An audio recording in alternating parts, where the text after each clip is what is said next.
حضرت عمر رضی اللہ عنہ کا اسلام قبول کرنا۔ ایک دن حضرت عمر صبح کے وقت محمد صلی اللہ علیہ وسلم کو قتل کرنے کے ارادے سے نکل پڑے۔ انہوں نے پہلے ہی معلوم کر لیا تھا کہ اللہ کے رسول کچھ ساتھیوں کے ساتھ ارقم کے مکان میں ٹھہرے ہوئے ہیں۔ ساتھیوں کی سنکھیا لگ بھگ 45 ہے۔ حضرت عمر نڈر و بہادر تو تھے ہی، اپنے ساتھیوں کی کچھ پرواہ نہ کر ننگی تلوار ہاتھ میں لیے چل پڑے۔ انہیں راستے میں نعیم بن عبداللہ مل گئے۔ انہوں نے پوچھا، کہاں کو جا رہے ہو عمر؟ محمد کا قصہ پاک کرنے جا رہا ہوں۔ عمر بولے، اس لیے کہ یہی وہ بدھرمی ہے جس نے قریشیوں میں پھوٹ ڈال دی ہے۔ ہمارا دھرم خطرے میں پڑ گیا ہے۔ وہ ہمارے دیوتاؤں کو برا بھلا کہتا ہے۔ میں آج اسے قتل کر کے ہی چین لوں گا۔ حضرت نعیم نے کہا، خدا کی قسم عمر، تم اپنے آپ کو دھوکہ دے رہے ہو۔ کیا تم یہ سمجھتے ہو کہ اگر تم نے محمد صلی اللہ علیہ وسلم کو قتل کر دیا تو عبد مناف کے ونش والے تمہیں اکڑتا پھرنے کے لیے زمین پر چھوڑ دیں گے؟ ایسا کبھی نہیں ہوگا۔ اور ہاں، پہلے جا کر اپنے گھر والوں کی خبر لو، پھر ان سے نپٹنا۔ عمر بولے، میرے گھر والے کون؟ نعیم نے جواب دیا، تمہارے بہنوئی اور چچیرے بھائی سعید بن زید اور تمہاری بہن فاطمہ بنت خطاب، وہ سب لوگ مسلمان ہو چکے ہیں اور محمد کے دھرم کا پالن کرتے ہیں۔ جاؤ پہلے انہیں سمجھاؤ۔ ایسا سنتے ہی عمر کا غصہ بھڑک اٹھا۔ وہ فوراً اپنی بہن کے گھر پہنچے۔ اس سمے خباب بن ارت ہاتھ میں پوتر قرآن لیے سعید اور فاطمہ حضرت عمر کی بہن کو سورہ طٰہٰ پڑھا رہے تھے۔ عمر جیسے ہی دروازے پر پہنچے تو آہٹ پاتے ہی حضرت خباب ڈر کر گھر کے ایک کونے میں چھپ گئے اور قرآن کے حصوں کو حضرت فاطمہ نے چھپا دیا۔ حضرت عمر نے خباب کی آواز سن لی تھی۔ گھر میں گھستے ہی کہنے لگے، یہ کیا ہو رہا تھا؟ کچھ بھی تو نہیں، فاطمہ بولی۔ نہیں، خدا کی قسم، عمر چنگھاڑے، مجھے معلوم ہو چکا ہے کہ تم دونوں نے محمد کا دھرم اپنا لیا ہے۔ اتنا کہہ کر وہ اپنے بہنوئی حضرت سعید پر جھپٹ پڑے اور ان کو مارنے لگے۔ بہن فاطمہ جب اپنے پتی کو بچانے دوڑی تو عمر نے بہن کو بھی اتنا مارا کہ اس کے جسم سے خون بہنے لگا۔ پر دھنیہ ہے وہ دونوں کہ اتنی مار پڑنے پر بھی انہوں نے اپنے دھرم کو چھپایا نہیں۔ صاف صاف کہہ دیا، ہاں عمر، ہم مسلمان ہو گئے ہیں اور اللہ اس کے رسول پر ایمان لے آئے ہیں، کر لو جو تمہارا جی چاہے۔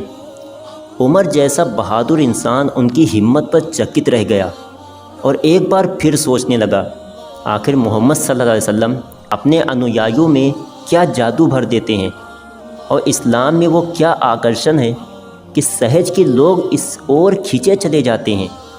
دیکھنا چاہیے محمد کیا کہتے ہیں۔ عمر نے نظریں اٹھا کر اپنی چھوٹی بہن کو دیکھا۔ اس کے سر سے خون بہہ رہا تھا اور وہ ایک کونے میں بیٹھی سسک سسک کر رو رہی تھی۔ پھر اپنے بہنوئی حضرت سعید کی طرف دیکھا، وہ بھی گھر کے ایک کونے میں خون میں لت پت پڑے تھے۔ بہن کی یہ حالت دیکھ حضرت عمر کو بھی ترس آنے لگا اور انہیں اپنے کیے پر افسوس ہونے لگا کہ میری ایک ہی تو چھوٹی بہن ہے، نہ باپ ہے اور نہ ماں۔ دنیا میں میرا ایک ہی خون ہے، میری بہن، اور میں نے اسے اتنا مارا۔ اس لیے عمر نے بہن کو پاس بلایا اور کہا، بہن پریشان نہ ہو، لاؤ اچھا دیکھوں تو تم لوگ کیا پڑھ رہے تھے، مجھے بھی تو معلوم ہو کہ یہ محمد کیا کہتا ہے۔ بہن بولی، ہمیں تو تم سے ڈر لگتا ہے۔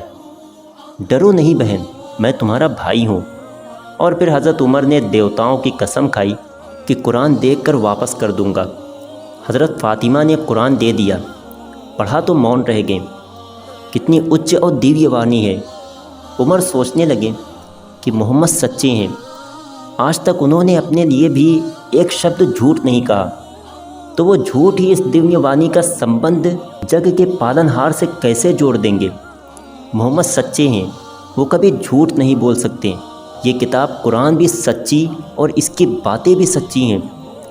ایسا سوچتے سوچتے حضرت عمر رضی اللہ عنہ کا اندر جاگ اٹھا۔ ان کا من اسی وقت حضرت محمد صلی اللہ علیہ وسلم سے ملنے اور ان سے مل کر ان کی باتیں سننے اور سمجھنے کے لیے بے چین ہو اٹھا۔ پھر وہ حضور صلی اللہ علیہ وسلم سے ملنے کے لیے چل پڑے۔ کیسا کرشمہ ہے یہ! کہاں عمر چلے تھے محمد صلی اللہ علیہ وسلم کا قتل کرنے، اور کہاں اب محمد صلی اللہ علیہ وسلم کی شرن میں جانے کو تیار ہو گئے۔ تلوار ہاتھ میں تھی۔ ارقم کے دوار پر پہنچ کر دروازہ کھٹکھٹایا۔ آواز سن کر ایک صاحب اٹھے اور کیوار سے جھانک کر دیکھا۔ حضرت عمر ہاتھ میں تلوار لیے کھڑے ہیں۔ حضرت عمر رضی اللہ عنہ جیسے ویکتی کو اس حالت میں دیکھ کر ان صحابی کا گھبرانا سوابھاوک تھا۔ حضور صلی اللہ علیہ وسلم کے پاس لوٹ آئیں اور آپ کو پوری بات بتا دی۔ لوگ سمجھیں کچھ انہونی ہونے والی ہے۔ کسی کو کیا پتا تھا کہ حضرت عمر رضی اللہ عنہ کے انتر میں کس پرکار کی بھاونائیں ہلورے لے رہی ہیں۔ کون جانتا تھا کہ اسلام کا یہ کٹر ورودھی اسلام کی گود میں گرنے کے لیے بے چین ہے۔ کون سمجھ سکتا تھا کہ کھلی ہوئی یہ تلوار محمد صلی اللہ علیہ وسلم اور آپ کے انویائیوں پر اب نہیں اٹھے گی۔ حضرت حمزہ نے جب دیکھا صحابہ اکرام حضرت عمر کے ہاتھ میں تلوار دیکھ کر ڈر رہے ہیں اور کوئی دروازہ نہیں کھول رہا ہے، تو حضرت حمزہ نے اپنی تلوار نکالتے ہوئے کہا، دروازہ کھول دو، اگر سکون سے اندر آتا ہے تو ٹھیک ہے، ورنہ اسی کی تلوار سے اس کی گردن اڑا دیں گے۔ حضرت حمزہ بہت بڑے بہادر لوگوں میں سے تھے اور جنگ میں کوئی ان سے جیت نہیں پاتا تھا۔ دروازہ کھول دیا گیا اور حضرت عمر اندر آ کر کھڑے ہو گئے۔ انہیں آتا دیکھ حضرت محمد صلی اللہ علیہ وسلم اٹھیں، ان کی چادر کا کونا پکڑ کر زور سے جھٹکا دیا اور کہا، ہے خطاب کے بیٹے عمر، تم کس ارادے سے آئے ہو؟